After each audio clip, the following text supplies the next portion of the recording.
Olá, queridos e queridas. Hoje eu venho aqui falar um pouco, conversar um pouco sobre a nossa criança interior.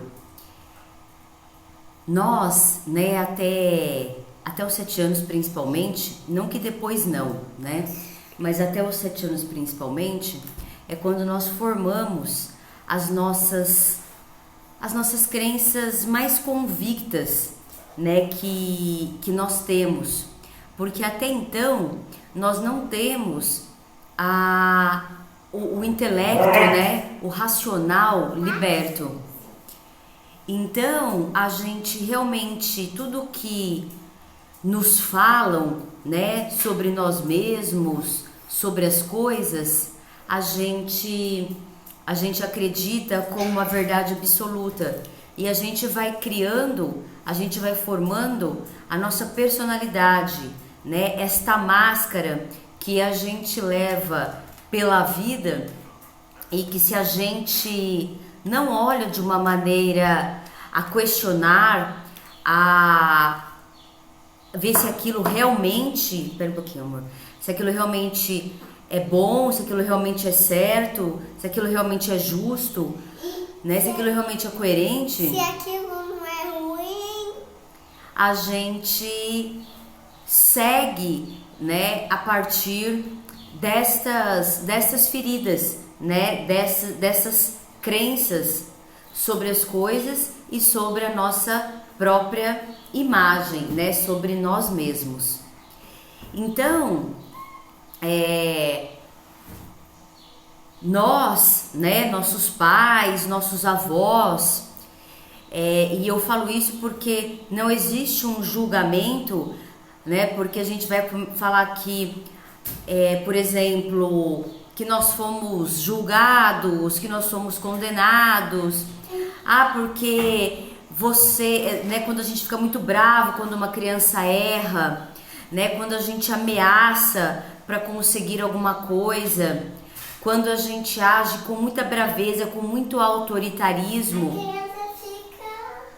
a criança vai ficando reprimida, vai ficando com medo, ela vai criando uma máscara que vai se afastando da essência, né? Tanto nós estamos afastados da nossa, né, agindo desta forma, a gente age de acordo com as nossas feridas, e nós estamos projetando sobre as crianças as mesmas feridas, né, a mesma coisa. Então, assim, não adianta só a gente falar que a gente não quer, né, que fazer isso, que elas não sejam iguais, né, a gente tem que fazer diferente, né? Então, quando a gente fala que são essas crianças que vão mudar o mundo, mas é somente se a gente mudar e se a gente assim transmitir.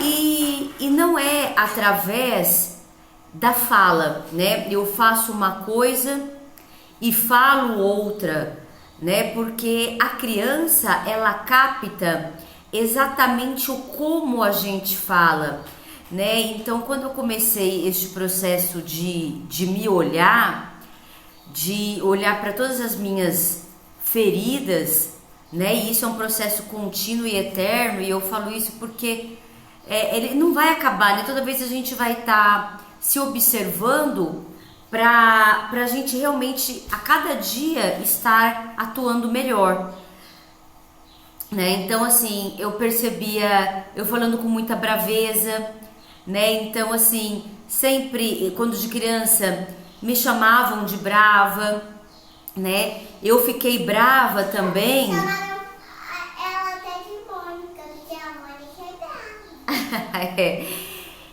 Eu também passei por várias situações muito difíceis na infância, que esta braveza veio como uma forma de me proteger, né?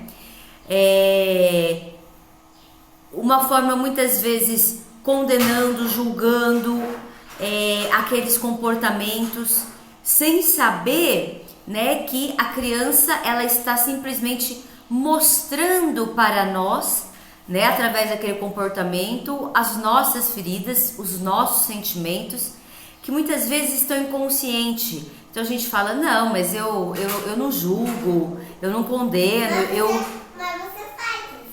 Exatamente, eu não ameaço. Às vezes a gente acha que não, mas se você olhar a cara da criança, quando a gente está falando com ela, a gente pode perceber nitidamente o como a gente está falando, né? A tristeza da criança, o medo, o pavor, né? A gente pode perceber o sentimento do como a gente está falando.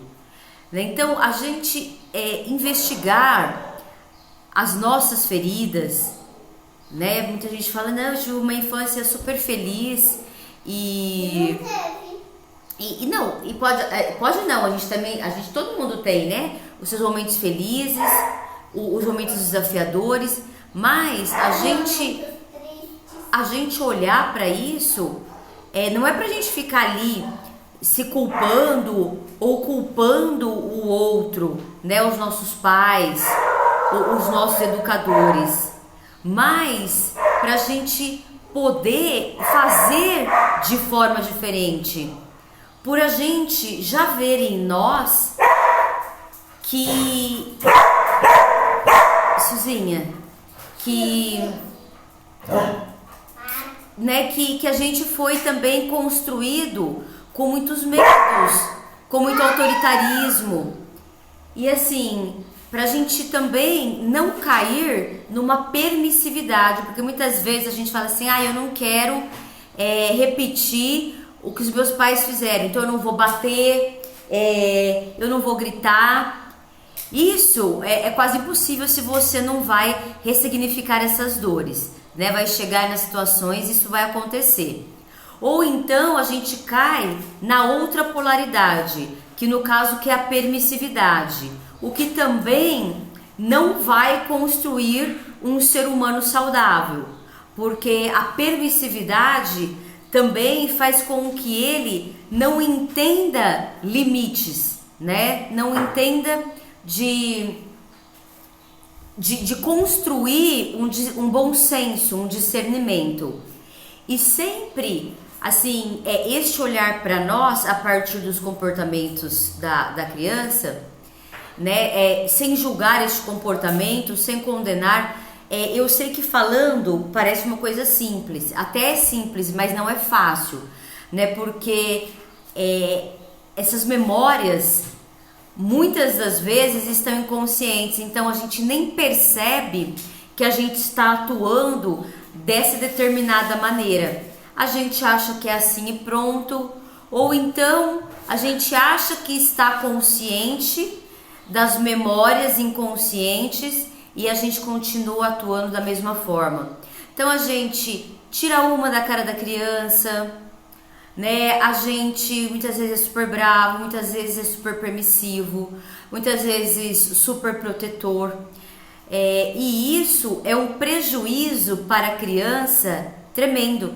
Se a gente acha que a gente está fazendo algum bem, atuando desta forma, né, vai ser uma criança realmente fraca, né, uma criança que vai achar que o mundo tem que atender às suas vontades, né, diferente de necessidades de cada fase do desenvolvimento. E a gente sabe que não é assim, né? Então a gente está construindo realmente, né, pessoas com medo, pessoas fracas, pessoas que não se acham boas suficientes, que não se sentem merecedoras, né? Então quando a gente começa a enquadrar a criança da forma que a gente acha que ela tem que ser, essa criança vai se afastando da essência dela. Bom, a partir de todos esses sentimentos ela vai se afastando, né, da essência dela, e aí esses sentimentos vão sendo levados para toda a vida, né, e aí, né, a gente vive relacionamentos desastrosos, o profissional também, não só relacionamentos amorosos, né, relacionamentos que a gente se relaciona toda hora, e tudo mais, né, o financeiro, né, então aí sentimentos de muita falta, de escassez. Então é um olhar mesmo bem honesto para as nossas feridas e muito amoroso, né? Para que a gente realmente consiga ressignificar sem julgar ninguém, nem a nós mesmos, sem culpar ninguém e nem a nós mesmos, mas de uma forma também que a gente não fique neste ciclo, né? Que a gente consiga sair daí e espiralar, ou seja, atuar de um outro lugar, reconhecer que a gente atuou da mesma forma. Então, antes de dormir, você pode ir lá no espelho, repassar o seu dia, fazer a recapitulação do seu dia e trazer o que não foi bacana e se propor antes de dormir, né, a estar atuando no dia seguinte, que é todos os dias, a cada dia que amanhece é um renascimento, de atuar de forma diferente.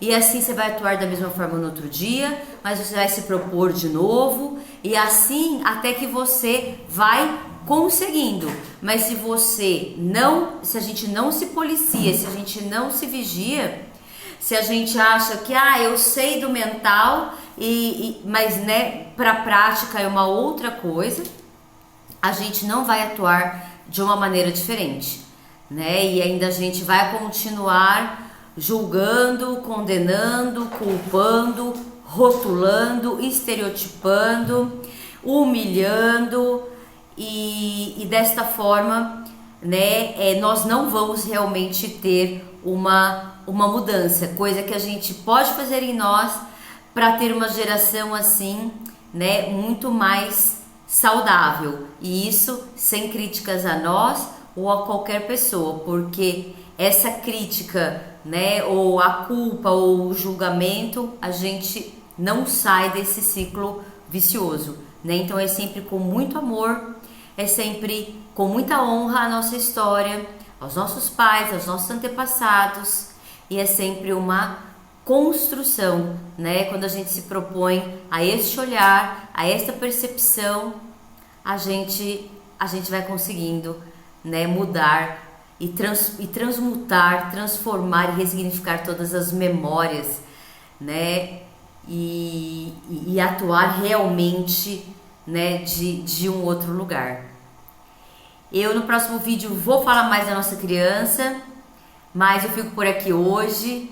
Um grande beijo no coração de todos, um grande abraço, gratidão e até a próxima.